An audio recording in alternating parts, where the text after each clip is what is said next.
नमस्ते बच्चों। इस वीडियो में हम इकोनॉमी एंड ऑक्यूपेशंस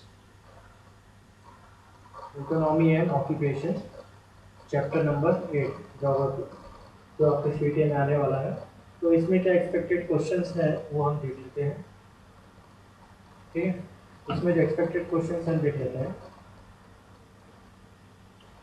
सबसे पहला, इंडिया का जो नेशनल इनकम वो ब्राज़ील से काफ़ी ज़्यादा है। ठीक है, लेकिन अगर पर कैपिटा इनकम की बात करें, यानी प्रति व्यक्ति आय, तो ब्राज़ील का ज़्यादा है वो। अब इसका मतलब क्या है, आप समझ लीजिए ये इंडिया है, ये ब्राज़ील है। इंडिया सालाना 100 रुपये कमा रहा है, ब्राज़ील भी सालाना 100 रुपये कमा रहा है। लेकिन ब्राज़ील में पब्लिक है टोटल, यानी उनकी जनसंख्या सपोज 10 है और भारत में जनसंख्या समझो 50 है। तो 100 रुपया कमा रहा है, 100 रुपये 50 लोगों में डिस्ट्रीब्यूट होंगे तो कितना रुपए बनते हैं? 2 रुपये। और 100 रुपये अगर 10 लोगों में डिस्ट्रीब्यूट होंगे तो एक आदमी को कितना मिला? 10। तो पर कैपिटा इनकम किसका ज़्यादा होगा? ब्राज़ील का ज़्यादा होगा। ऐसा, तो पर कैपिटा इनकम ब्राज़ील का ज़्यादा है और नेशनल इनकम इंडिया का ब्राज़ील से ज़्यादा है। ठीक है, तो एग्जाम में सवाल आता है कि पर कैपिटा इनकम ब्राज़ील का इंडिया से ज़्यादा क्यों है, क्योंकि वहाँ आबादी कम है। या प्रश्न ऐसा आता है कि इंडिया का पर कैपिटा इनकम ब्राज़ील से कम क्यों है, क्योंकि हमारे पास पॉपुलेशन ज़्यादा है। ठीक है, उनके पास पॉपुलेशन कम है। ठीक है, अब ऑक्यूपेशंस, व्यवसाय कितने प्रकार के होते हैं? ऑक्यूपेशंस 3-4 प्रकार के हो गए, प्राइमरी, सेकेंडरी, टर्शरी और क्वार्टरनरी। ठीक है, ये 4 प्रकार के ऑक्यूपेशंस हो गए। इसमें से जो तृतीय है, यानी जो टर्शरी है, वो ब्राज़ील में ज़्यादा, मतलब ब्राज़ील की जो मेजॉरिटी पॉपुलेशन है, वर्किंग पॉपुलेशन, वो कौन से सेक्टर में काम करती है? टर्शरी सेक्टर में। और भारत की जो मेजॉरिटी पॉपुलेशन है वो प्राइमरी सेक्टर में काम करती है। अब प्राइमरी सेक्टर बोले तो क्या, जैसे मच्छी पालन, पशुपालन, animal husbandry, poultry farming, mining हो गया, एग्रीकल्चर हो गया। ठीक है, तो इस क्षेत्र में भारत के अधिकतर आबादी इस क्षेत्र में काम करती है और ब्राज़ील की अधिकतर आबादी टर्शरी सेक्टर, जिसे आप सर्विस सेक्टर भी कह सकते हैं, जैसे ऑफिस में काम, इस प्रकार के काम आपके ब्राज़ील में होते हैं ज़्यादा। और दोनों देश की जो इकोनॉमी है वो डेवलपिंग है, चाहे वो इंडिया हो चाहे ब्राज़ील हो, दोनों देश की जो इकोनॉमी है वो क्या है? डेवलपिंग, यानी विकसित हो रही है। अभी तक विकास हुआ नहीं है पूरी तरह। तो विकास किसका हो गया? जैसे यूनाइटेड स्टेट्स डेवलप्ड इकोनॉमी, यानी उसकी इकोनॉमी डेवलप्ड है। ठीक है, फिर ब्राज़ील के वेस्टर्न पार्ट में आते हैं। ब्राज़ील, ये हो गया नॉर्थ पार्ट, ये हो गया साउथ, ये हो गया ईस्ट और ये हो गया वेस्ट। वेस्ट पार्ट में माइनिंग ज़्यादा नहीं की जाती ब्राज़ील के। इसलिए नहीं की जाती क्योंकि यहाँ पे सही तरीके से रोड्स नहीं है, जंगल घने हैं और इनएक्सेसिबल है, मतलब वहाँ जाने के लिए जो मार्ग है वो सही नहीं है। इसलिए यहाँ पे माइनिंग नहीं की जाती ज़्यादातर ब्राज़ील के वेस्टर्न पार्ट में, पश्चिमी पार्ट में। ठीक है, अब आते फिशिंग पे, मछली पे। सबसे पहले ब्राज़ील में फिशिंग की कुछ विशेषता जान लेते हैं, कुछ characteristics of fishing in Brazil. ठीक है, सबसे पहला, ब्राज़ील की जो कोस्ट लाइन है वो 7,400 किलोमीटर लंबी कोस्ट लाइन है ब्राज़ील की। 7,400 किलोमीटर लंबी कोस्ट लाइन है ब्राज़ील की। ब्राज़ील में सबसे ज़्यादा जो मच्छी मारी जाती है वो साउथ ईस्ट में मारी जाती है, जैसे नॉर्थ हो गया, ये साउथ, ये ईस्ट, ये वेस्ट। तो इस क्षेत्र में मच्छी ज़्यादा मिलती है, इसको बोलते हैं fishing ground, excellent fishing ground, यानी यहाँ पे मच्छी ज़्यादा मिलती है। यहाँ पे अब सवाल आता है कि मच्छी ज़्यादा क्यों मिलती है। अब सवाल ये आता है, यहाँ पे सवाल ये आता है कि यहाँ पे मच्छी ज़्यादा क्यों मिलती है। ठीक है, तो उसका कारण ये है कि वार्म ब्राज़ील करंट, यहाँ से एक ब्राज़ील करंट जो वार्म ब्राज़ील करंट कह दीजिए, और यहाँ से कोल्ड फाल्कलैंड करंट, ये 2 करंट आती हैं, यहाँ पे मिलती हैं। ठीक है, और यहाँ मिलने से क्या हो रहा है, यहाँ पे एक चीज़ का ग्रोथ हो रहा है जिसको बोलते हैं प्लैंकटन। प्लैंकटन। प्लैंकटन के दो प्रकार होते हैं, एक होता है जू प्लैंकटन और एक होता है फाइटो प्लैंकटन। फाइटो बोले तो प्लांट और जू बोले तो पशु जानवर।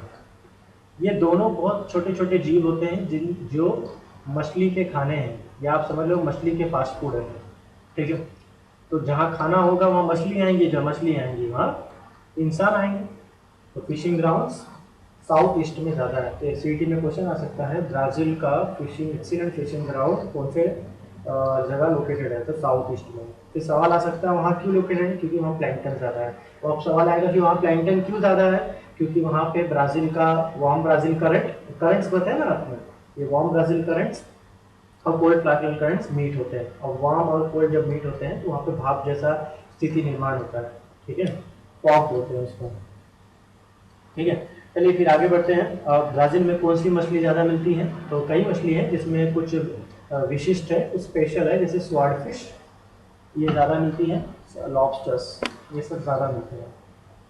मतलब मछलियाँ तो काफ़ी मिलती है, मतलब कुछ विशेष नाम है जिसको आपको याद रखना पड़ेगा। ठीक है, अब आते हैं इंडिया में फिशिंग के बारे में। इंडिया की अगर फिशिंग की बात करें तो इंडिया में 7,500 किलोमीटर लंबा कोस्ट लाइन है। कोस्ट लाइन समझना क्या बेटा, जैसे इंडिया है तो ये इस तरफ समुद्र है ना, इस तरफ बे ऑफ बंगाल, इस तरफ अरब सागर अरेबियन सी, और इस तरफ भारतीय महासागर इंडियन ओशियन, जिसको मैंने शॉर्टकट बताया था वायु। तो ये जो किनारा है ना, ये इसकी अगर स्केल से आप लंबाई मापते हो या मीटर से तो ये आपको मिलेगी 7,500 किलोमीटर। समझ आ रही बात। उसी तरह ब्राज़ील का 7,400 किलोमीटर, यानी ब्राज़ील का कोस्ट लाइन की जो लंबाई है भारत से 100 किलोमीटर कम है। यहाँ तक समझ में आ गया। फिर भारत में जो मछली ज़्यादातर मिलती हैं वो है, भारत में जो अधिकतर मछली मिलती है वो है सार्डिन,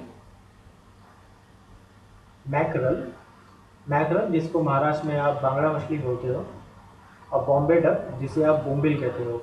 बरोबर, तो ये महाराष्ट्र के यानी वेस्टर्न कोस्ट यानी इस जगह पे ज़्यादा मिलती है।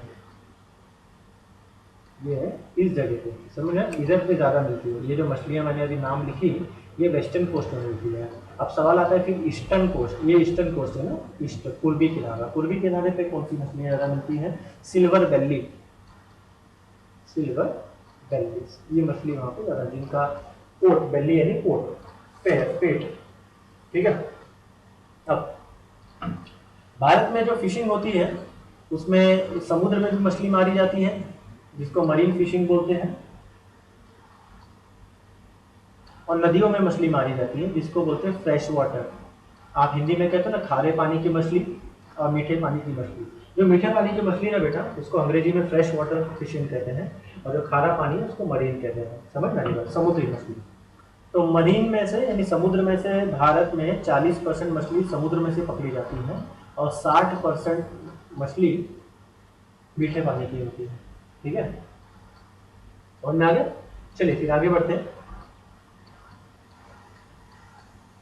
अब सवाल आता है कि पर कैपिटा इनकम भारत में क्यों कम है और ब्राज़ील में क्यों ज़्यादा है। तो उसका मैंने आपको जवाब बताया था कि हमारे पास इनकम तो ज़्यादा है लेकिन आबादी पॉपुलेशन अधिक होने के कारण लोगों के हिस्से में कम पैसा आ रहा है, ऐसा। ठीक है, देखिए समझो ये इंडिया है और ये ब्राज़ील है, तो ये पूरे पृथ्वी में इंडिया का कितना हिस्सा है, 2.14%, 2.14%, और ब्राज़ील का कितना हिस्सा पड़ता है, 5.6%, 5.6% ब्राज़ील का हिस्सा। अब इसमें बात की जाए तो इस 2.4% में टोटल दुनिया में जितने लोग रहते हैं उसके 17.5% लोग इंडिया में रहते हैं, और दुनिया में जितने लोग रहते हैं उनका 2.78% लोग ब्राज़ील में रहते हैं। अब समझ लीजिए क्या मैं कहना चाह रहा हूँ कि भारत में एरिया तो कम है ब्राज़ील के मुकाबले, और रहने वाले करीबन 8 गुना ज़्यादा है। 8 गुना, समझ में आ रही बात, करीबन 7 से 8 गुना ज़्यादा लोग भारत में रह रहे हैं उतनी सी कम जगह में। तो हमारे पास आबादी भी कम है, हमारे पास आबादी ज़्यादा है, यानी इंडिया में आबादी ज़्यादा है, ब्राज़ील में आबादी कम है। हमारे पास जगह कम है, उनके पास जगह ज़्यादा है। तो हमारे पास पर कैपिटा इनकम जो है, पर कैपिटा इनकम वो भी कम है, और पर कैपिटा लैंड वो भी कम है। यानी हर व्यक्ति के हिस्से में अगर जमीन को इंडिया में जितनी भी जमीन है उसमें हर व्यक्ति के हिस्से में डिवाइड किया जाए तो भारत में वो कमाएंगे, और इनकम भी वो डिवाइड किया जाए तो वो कमाएगा। समझ रही बात, इसका कारण समझ में आ गया। तो एग्जाम में सीईटी में आ सकता है कि पृथ्वी में जितनी एरिया है उतनी भारत में उसका कितना प्रतिशत है, 2.14%। ब्राज़ील में कितना है, 5.6%। और दुनिया में जितनी आबादी है उसका 17.5% लोग भारत में रहते हैं और 2.78% लोग ब्राज़ील में रहते हैं। अच्छा, ब्राज़ील और इंडिया दोनों की इकोनॉमी क्या है, मिक्स्ड इकोनॉमी, मिश्रित अर्थव्यवस्था है। मिक्स्ड इकोनॉमी मतलब यहाँ पे कैपिटलिज्म भी है और यहाँ पे सोशलिज्म भी, यानी सरकारी कंपनियाँ भी हैं और प्राइवेट कंपनी, दोनों को बढ़ावा दिया जाता है। They both go hand in hand, एक दूसरे का सहयोग करते देश की प्रगति की राह पर ले जा रही है। समझ में आएगी बात, ठीक है। फिर आता है जीएनआई। जीएनआई का फुल फॉर्म जीएनआई, तो जीएनआई का फुल फॉर्म होगा gross gross national income, gross national income. समझ आ रही बात। और जीडीपी, जीडीपी का फुल फॉर्म होगा ग्रॉस डोमेस्टिक प्रोडक्ट। क्या, gross domestic product, gross GROSS, gross domestic product इसका फुल फॉर्म होगा। इंडिया का नेशनल इनकम ब्राज़ील से ज़्यादा है, लेकिन पर कैपिटा इनकम कम है इंडिया का पर कैपिटा लैंड अवेलेबिलिटी भी ब्राज़ील के मुकाबले क्या है, कम है। समझना रही बात। नेक्स्ट, अब भारत में कितने प्रतिशत, भारत में जितनी ज़मीन है उसमें से कितनी प्रतिशत ज़मीन, how much percentage of land in India is under cultivation, is under agriculture, 60%। 60% land is under cultivation. Okay, next आगे बढ़ते हैं। फिर ब्राज़ील में सबसे ज़्यादा क्या होता है, कॉफ़ी होता है, इसलिए उसको कॉफ़ी पॉट भी कहते हैं। ठीक है, कॉफ़ी सबसे ज़्यादा होता है। और एक फसल है जो सबसे ज़्यादा होता है, सोयाबीन। अच्छा, सोयाबीन सोयाबीन तो खाया भी होगा। सोयाबीन की बात नहीं, सोयाबीन उगाया क्यों जाता है, ठीक है। आपने कई डॉक्यूमेंट्रीज यूट्यूब पे नहीं देखी होगी तो देख लेना। सोयाबीन का इतिहास ऐसा है कि जो सुअर होते हैं ना, पिग, स्वाइन, उसको जो उनका जो भोजन है उसके लिए सोयाबीन को उगाया जाता है। समझ में आ रही बात। तो सोया ज़्यादा उगाया जाता है वहाँ पर, सोयाबीन। तो ये जो कॉफ़ी है, कॉफ़ी के ज़्यादा झाड़ आपको किस क्षेत्र में मिलेंगे, साओ पालो में मिलेंगे। साओ पालो में आपको कॉफ़ी के ज़्यादा शेड मिल जाएंगे। और माइनस गेरास, मिनास गेरियास, नाम थोड़ा समझ लीजिए ना, स्पेलिंग लीजिएगा, माइनस गेरास, ये दो जगह है जहाँ पे आपको कॉफ़ी के ज़्यादा झाड़ दिखेंगे।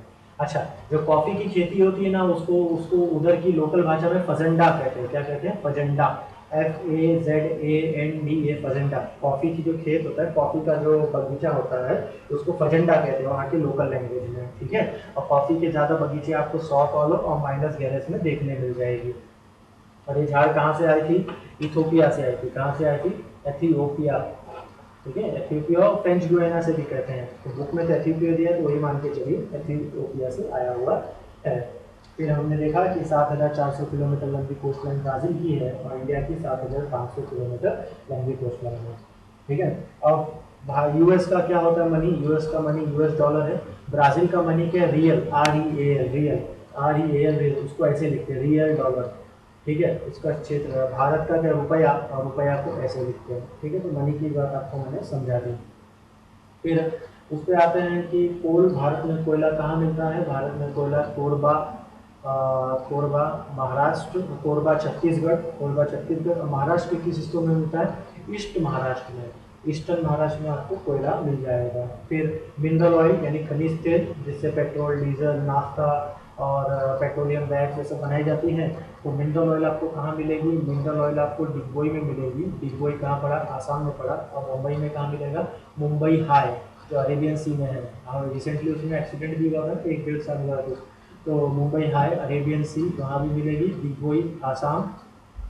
और Kalol and Koyali Gujarat, Kalol Kalol and Koyali, Kalol and Koyali ये कहाँ है, गुजरात, यहाँ पे भी आपको मिलेगा। नेक्स्ट, मार्बल कहाँ मिलेगा, मार्बल आपको राजस्थान में मिलेगा। मार्बल आपको राजस्थान में मिलेगा। और कड़प्पा, कड़प्पा आपको आंध्र प्रदेश में मिलेगा। आंध्र प्रदेश में क्या मिलेगा, कड़प्पा, एक लादी होती है ना, कड़प्पा लादी, अरे काली कलर की लादी होती है ना, उसको कड़प्पा बोलते हैं। दरवाजे में भी कभी कभी लगाते हैं और नीचे घर के सामने लग जाते हैं, ठीक है, दरवाजे के फ्रेम में। तो ये कड़प्पा आंध्र प्रदेश में मिलेगा। और राजस्थान में क्या मिलता है, मार्बल, क्या मिलता है, मार्बल, ठीक है। और ऑयल और नेचुरल गैस का जो भंडार है वो गोदावरी नदी में मिला है। गोदावरी नदी के मुहाने के माउथ माउथ मतलब जहाँ नदी जो अपना पानी खत्म करती है ये एरिया पे। और गोदावरी नदी कहाँ खत्म होती है? बंगाल की खाड़ी में। बंगाल की खाड़ी में खत्म होती है। यहाँ पे ऑयल एंड नेचुरल गैस का रिजर्व मिला हुआ है। समझ में आ रही बात यहाँ तक? ठीक है। फिर उसके बाद है ब्रिक्स। ब्रिक्स एक संस्था है कई देशों की, 5 देशों की, ब्राज़ील, रशिया, इंडिया, चाइना और साउथ अफ्रीका, श्रीलंका है। तो एग्जाम में आ सकता है। इस एस का मतलब क्या है? एस का मतलब है श्रीलंका। ठीक है। अब आते हैं goods and service tax, GST. ये जीएसटी का जो मॉडल है भारत में, ये ब्राज़ील से ही लाया गया है। और ब्राज़ील में जीएसटी पहले से था मतलब हमारे से पहले था। ब्राज़ील में जीएसटी कब आई? 1984 में। 1984 में ब्राज़ील में जीएसटी आई। तो इंडिया में जीएसटी कब आई? इंडिया में खतरा 2017। ठीक है, 2017 1 जुलाई 2017 में ब्राज़ील में इंडिया में जीएसटी आई। और ब्राज़ील में जीएसटी 1984 में आ चुकी थी। ठीक है, तो उसी के मॉडल को स्टडी करके भारत में भी इम्प्लीमेंट किया गया है। यहाँ तक क्लियर है? तो इस चैप्टर में जितने ऑब्जेक्टिव्स बन सकते थे हमने इस वीडियो में पूरा कवर कर लिया। तो वीडियो को आप एक बार दोबारा देख लीजिएगा, पॉइंट्स को नोट डाउन कर लीजिएगा, तो आपको दोबारा अच्छा एक और चीज़ बता रहा हूँ, ये जब मैंने आपको ये सारा वीडियो दिखा इसके बाद एक चैप्टर ये चैप्टर फिर से खुद से पढ़ लीजिए, ठीक है? पूरा क्लियर हो जाएगा। ठीक है, वीडियो देखने के लिए आपका बहुत बहुत धन्यवाद। जय हिंद।